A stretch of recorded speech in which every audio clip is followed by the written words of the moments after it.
권한대행님 혹시 마은혁 재판관 임명 여부에 대해서는 혹시 이제 곧 또 뵙겠습니다. 네, 감사합니다.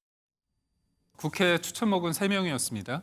여당 1명, 야당 1명, 그리고 여야가 나머지 1명에 대해서 어떻게 보면 협의를 했습니다. 예. 이런 과정이 없었기 때문에 문제라고 보고 누가 보더라도 민주당이 추천했는데 그 탄핵 심판에 만약에 거기에 가담을 하면 참여를 하게 되면 대통령에 대해서 탄핵을 할 수밖에 없는 그런 사람인 것을 분명히 국민들이 알 수 있는 상황 속에서 그렇다면 이게 공정한 것인가 이거에 대해서 국민들은 의아하기 때문입니다. 네.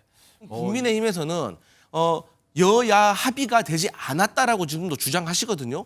헌법재판소에서 명쾌하게 거기에 대해서는 절차가 다 지켜졌다고 얘기를 했어요. 그러니까 날짜까지 명시를 했어요.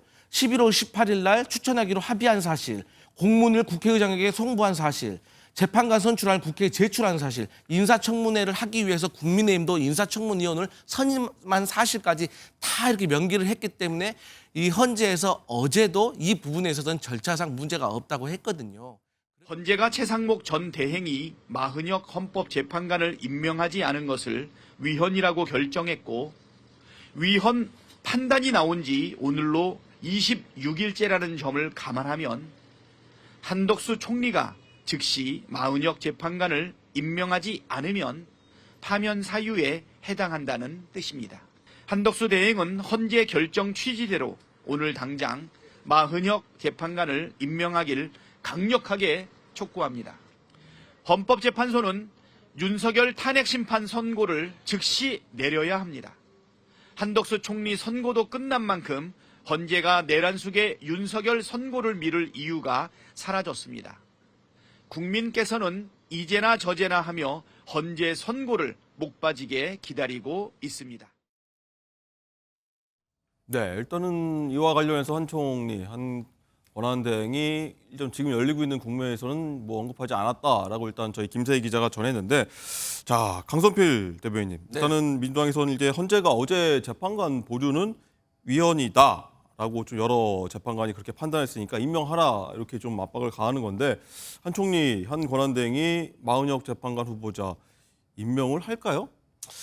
해야 됩니다. 그래서 이것은 사실 걱정하고 고민할 문제가 아니라 법을 집행해야 되는 어쨌든 최고 권력자인 대통령, 또 그 대통령직을 권한으로 대행을 하고 있는 권한 대행으로서는 법을 지키지 않으면 위법을 계속해서 놔둔다는 것은 사실 국민에 대한 배신이라고 생각을 합니다. 그러니까 헌법 제111조에 보면 입법, 사법, 행정 이 3권 분립에 의해서 헌법재판소가 국민의 기본권을 침해하지 않는 국민에게 제대로 된 헌법 수호의 의지를 보일 수 있도록 정상화를 시켜야 되는 것입니다. 그래서 헌법에 따라서 해야 되는 것이고 앞서도 말씀하셨지만 어쨌든 헌법재판소에서 재판관 3명에 대해서 임명하지 않았던 것은 위법했다. 그리고 그 이후에도 최상목 권한대행이 2명의 헌법재판관은 임명했지만 네. 1명 마은혁 후보자에 대해서 임명하지 않은 것에 대해서는 위헌이다라고 판단을 했기 때문에 이제는 한덕수 국무총리가 임명을 해야 된다. 그러니까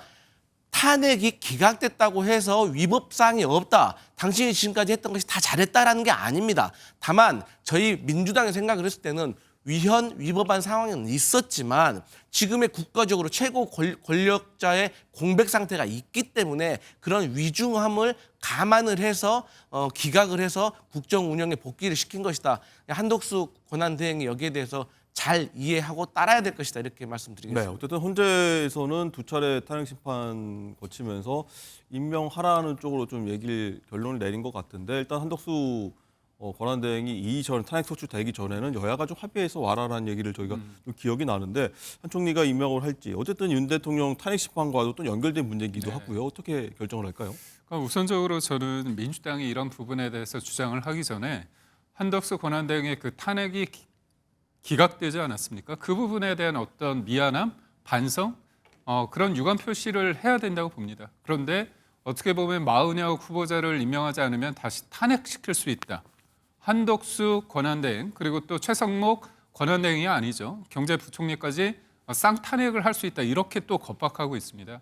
다 떠나서 지금 산불이 여전히 있고요. 그다음에 통상 문제 국민들이 진짜 걱정할 게 산산첩첩 쌓여 있습니다. 네. 그렇다면 그 부분에 대해서 이 문제가 가장 본질적인 건 아니지 않습니까?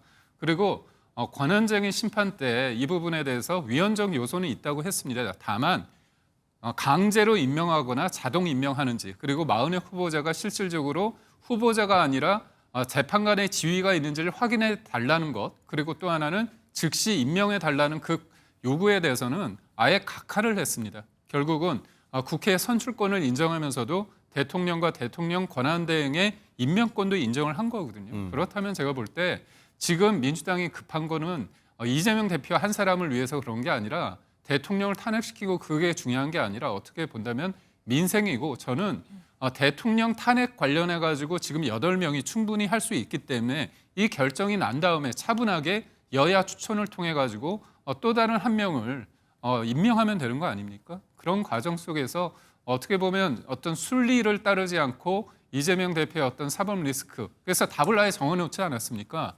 대통령 파면은 오늘까지 하고 어떻게 보면 기일까지 오늘 선고해라, 이런 답정너식 어떤 일방적인 어떤 그 압박에 대해서 국민들이 어떻게 생각할지는 본인들이 좀 되돌아봐야 되지 않을까, 그런 생각을 해봅니다. 네. 근데 제가 여기서 반론을 드릴 수밖에 없는데 이 대통령이요, 헌법 제111조에 의해서 이 국회에서 추천을 하고 대법원장이 지명을 하면 지체 없이 하게 되어 있습니다. 근데 여기에 대해서 임명을 하지 않을 수 있는 사유는 이 사람이 자격 요건이 미달, 그러니까 헌법재판소법 5조에 따라서 자격 요건이 안 됐을 때만 보류할 수 있고 재선출을 해달라고 할 수가 있는데, 만약에 이런 것을 무시한다고 하면, 예를 들어서 저희 민주당이 대통령을 배출할 수도 있고 또 국민의힘이 대통령을 배출할 수도 있잖아요. 항상 여당과 야당은 바뀔 수가 있는 건데, 그때마다 대통령이 헌법재판소 재판관이 내 마음에 들지 않는다고 어떤 지체하는 이유를 이렇게 계속 끌어버린다고 하면, 무력화시킨다고 하면 그때 국민의힘도 납득할 수 있겠습니까? 그래서 항상 여야 공수는 바뀔 수 있기 때문에 원칙대로 하는 게 맞다, 이런 말씀 드리겠습니다. 제가 짧게만 말씀드리겠습니다. 이제까지 국회 추천목은 3명이었습니다. 여당 1명, 야당 1명, 그리고 여야가 나머지 1명에 대해서 어떻게 보면 협의를 했습니다. 이런 과정이 없었기 때문에 문제라고 보고, 누가 보더라도 민주당이 추천했는데 그 탄핵 심판에 만약에 거기 가담을 하면, 참여를 하게 되면 대통령에 대해서 탄핵을 할 수밖에 없는 그런 사람인 것을 분명히 국민들이 알 수 있는 상황 속에서, 그렇다면 이게 공정한 것인가, 이거에 대해서 국민들은 의아하기 때문입니다. 네. 이 얘기, 마은혁 후보자 얘기는 많은 분들이 관심이 있어서 제가 개입을 안 해도 두 분이서 많은 말씀하고 계시는데 많은 분들 아마 판단하실 것 같습니다. 어쨌든 강성필 부대변인, 여기서 하나만 더 질문 드리고 가면은 한대행이 마은혁 후보자를 끝내 임명을 안 한다고 하면은 민주당은 그러면 다시 한대행을 탄핵할 수도 있다, 이런 입장인 겁니까? 어떻습니까? 신중하게 고민을 해볼 필요는 있다고 생각을 고민을 합니다. 할 필요가 있는 거다. 근데 저는 개인적으로 이제 탄핵을 하는 것에 대해서는 조금 보류해야 된다. 제가 자주 말씀드리지만 지금 탄핵의 최우선 순위는 윤석열 대통령이라고 저희 민주당은 생각을 합니다. 하지만 저희 많은 지지자들이나 당원들은 어떤 생각을 하냐면, 그러니까 윤석열 대통령도 탄핵 심사 지금 하고 있는 중이고 여러 가지 좋다 이거야. 하지만 법을 안 지켰으면 아무리 이게 탄핵이 기각이 됐다고 하더라도, 또 탄핵 프레임에 역풍을 맞는다고 하더라도 두려워하지 말고 할 일은 해야 되는 거 아니냐. 그러니까 지금 한덕수 국무총리나 과거에 그 최상목 권한대행이, 전 권한대행도 이런 것들을 악용을 해서 법을 지키지 않는다라는 거예요. 사실 지금 국민의힘에서는 여야 합의가 되지 않았다라고 지금도 주장하시거든요. 헌법재판소에서 명쾌하게 거기에 대해서는 절차가 다 지켜졌다고 얘기를 했어요. 그러니까 날짜까지 명시를 했어요. 11월 18일 날 추천하기로 합의한 사실, 공문을 국회의장에게 송부한 사실, 재판관 선출안 국회에 제출한 사실, 인사청문회를 하기 위해서 국민의힘도 인사청문위원을 선임한 사실까지 다 이렇게 명기를 했기 때문에 이 헌재에서 어제도 이 부분에 있어서는 절차상 문제가 없다고 했거든요. 그렇기 때문에 저희는 이 절차를 어긴 거에 대해서는 계속해서 지적을 하지만, 그런다고 해서 또 탄핵을 하는 거는 또 다른 문제다. 전략적으로 고민해봐야 될 문제다, 이렇게 봅니다. 네, 어쨌든 이 윤 대통령 탄핵 심판 선고일이 언제 잡힐지 모르겠습니다만 이 문제로 아마 계속 끌고 가지 않을까, 이런 생각도 해보게 됩니다.